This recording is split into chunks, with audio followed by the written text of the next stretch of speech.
सदर मजलिस व रुकन पार्लियामेंट हैदराबाद बैरिस्टर असदुद्दीन ओवैसी ने बीजेपी के MP नवनीत राणा की तरफ से कायद मजलिस अकबरुद्दीन ओवैसी को लेकर किए गए रिमार्क पर पलटवार किया है।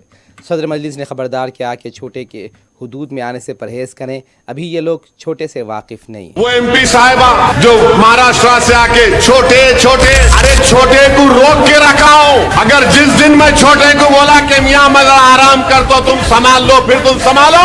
तुमको मालूम ही क्या है छोटा क्या है नहीं मालूम तुमको। तोप है वो, बोर बच्चा है, सालार का बेटा है। बहुत मुश्किल से समझा के बिठाना पड़ता उनको, और उनको समझाने वाले का नाम असदुद्दीन ओवैसी है। किसके बाप को नहीं सुनने वाला है छोटा। बोल दूं कल से शुरू करो बैटिंग। अभी खाली उन्होंने टाइमिंग कर रहे, सिंगल ले रहे, 1 2 3 कर रहे। अगर शुरू हो गए T20 का तो फिर तुम्हारा भी T20 फिर कैसा होगा देखो। 15 सेकंड का दिन को 15 सेकंड मुर्गी का बच्चा हूँ मैं। बोलो ना कहाँ पे आना आता हूँ मैं। तुम्हारे पप्पा से पूछो, दिल्ली वाले पप्पा से पूछ के बताओ मेरे को। तुम्हारे घर पे आऊँ, तुम्हारे ऑफिस पे आऊँ, कहाँ पे आऊँ बताओ। 15 सेकंड ये कर देंगे। अरे क्या मुल्क है ये, क्या है यहाँ पर।